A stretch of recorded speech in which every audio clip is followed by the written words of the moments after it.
Perfect.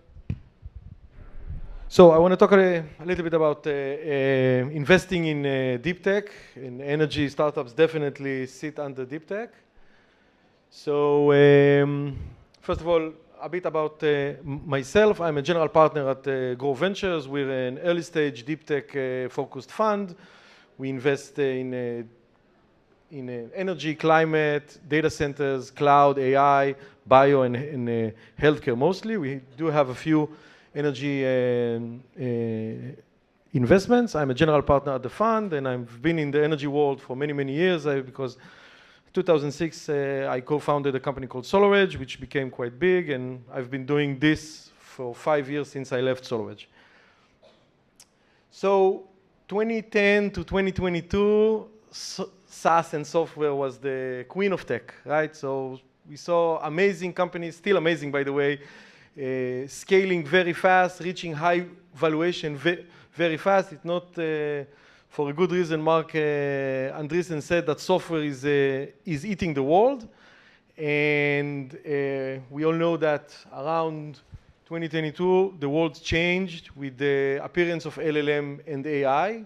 It's not that SaaS companies are not good companies. It's not that you can't build amazing companies with SaaS, but a lot of change. It is much easier to get to a minimum viable product. It is much easier to release new features. It's much easier to build software startups, and with that, it is much harder to create value fast. And me as an investor today, for me to invest in an AI company or in a software company, which we still do, we need to see a specific insight or specific data access or a specific go-to-market, because the world has changed.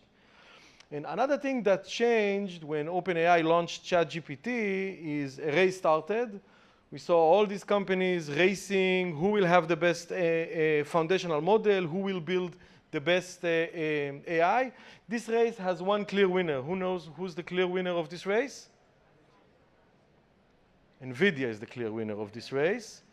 And we, at our investor letter, at our annual investor letter at 2022, we told our investors that we believe that what we'll see now is a huge shift of funding, a huge shift of investor interest into the infrastructure of generative AI, which is great news for everyone in this room.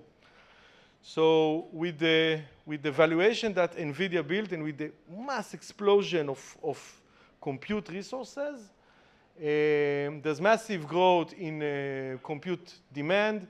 There's a rising complexity of AI workloads. We all started by conversing with GPT. Now we upload whole documents and ask for more and more complex tasks. And with that, we see a boom in demand for innovation, not in foundational models actually, but in energy, in compute, in memory, in connectivity, in the actual fabric, the physical fabric that builds data centers. And how does that look in the world of investments? There is need for all of this.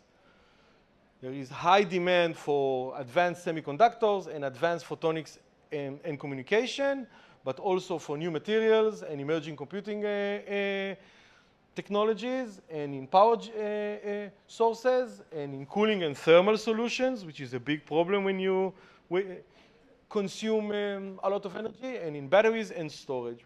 This is the deep tech boom, which comes as the result of the AI boom. So this means that we see a surge in funding for hardware and deep tech. So 50% increase from 2022 to 2024, which is great news. And we see the numbers of VCs which say that they are a deep tech VC has doubled in the last 2 years. So we see a lot of VCs, we spoke about it earlier, that were software only and now say that they are deep tech, or were focused on a specific vertical and now say that they are deep tech. Deep tech is the new investment king or queen. And we see a lot of investor appetite from our investors, investors that invest in VCs, and from VCs in general for tangible infrastructure-oriented tech, which is great. Generally, it's great. So with that, what is the state of climate tech? I was thinking of bringing a lot of graphs with a lot of data. I decided to stay high level, but I'll give you some numbers. First of all, we see the tourist climate investors leaving. So there was a hype. There was definitely a hype. A lot of tourist investors, companies that don't really know what they're doing in the climate space, but made some investments, some general VCs, which made one investment, two investments. They're all leaving. There's a 20% average year-over-year decline in climate tech investments. So there was a hype in 21-22. There was a correction in 23. The actual drop in 23 was more like 45%. So it's average 20, but the drop in 23 was more like 45%. And now it's focus discipline. People invest in climate tech when they understand how it serves the infrastructure boom, and not generally. Of course, there are still general climate investments. And the real growth is in energy. So when you see the overall decline in climate tech investments, in energy we actually see a growth. The data shows that there's growth in energy investment. The decline is in ag tech, in batteries, which people tend to agree that there is some consolidation there, and also an understanding that it's a long game, not always suitable for VCs. Fuel cells, carbon removal, they all see decline. Energy and industry is where we see an increase. Again, all great news for everyone in this room, I hope. And when we look at energy tech specifically, so very clear, the AI boom is demanding a lot of solution. We see a surge in geothermal, nuclear, and waste to heat, and also in the transmission of the grid. I think I saw in the last year more than 12 startups around transmission of electricity on the grid, because the grid is backlogged.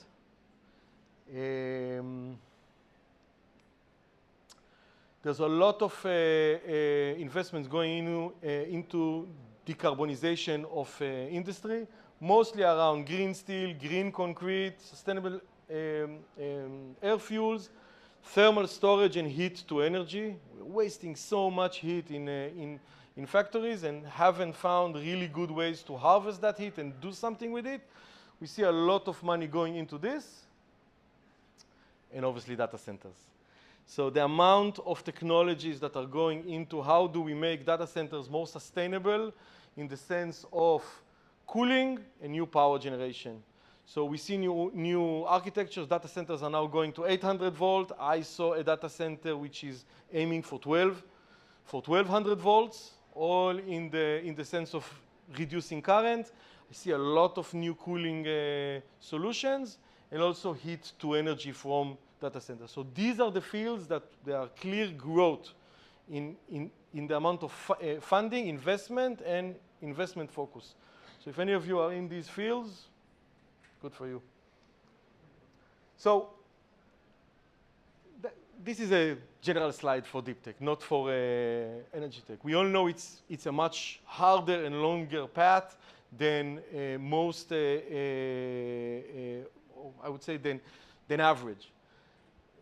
There's a real difficulty in the early stage product validation. It's very hard to do product validation because you cannot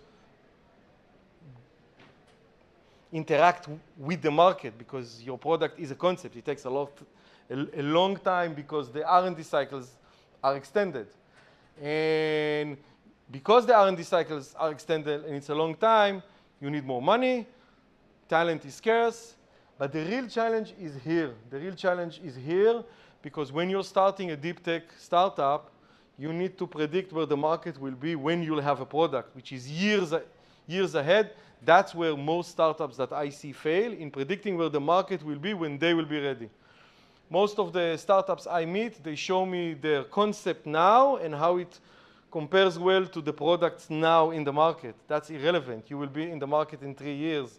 Show me how you will compare to products in 3 years. And Very hard to know what will be in the market in 3 years. That's the biggest challenge. So just a few facts on that. This is a very interesting study done by BCG, analyzing the time it takes for general or non-deep tech startups to hop from C to A, from A to B, from B to C, and so on, assuming that D is already a well-substantiated, successful company, already selling. We see it takes an average of 20 more months, more than a year and a half, for a deep tech startup to get to where a non-deep tech startup would be. And also, the success rate is not that different, but definitely there's higher risk in deep tech. So going into this journey, this obviously means one thing: you will need more money, much more money, because it takes more time to scale from one round to the rest. Last slide. And I need to stand close. Okay. So this is exactly what I said earlier. So the first mistake that I saw with deep tech startups is that it's hard to predict where the market will be. The second mistake is aiming for a too low level of a product, a component.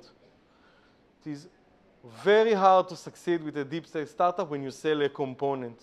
Why? Because you're so dependent in the integration with everyone. If you're a subsystem in a large deep tech system, selling is very hard. You need to control your destiny, and you need to find a way to sell at least a system, or when you're bigger, a system of systems that mitigates a bit of the risk of predicting where the market will be. Because predicting what system you will have to integrate with in 3 or 4 years is hard. Bringing the full system is easier.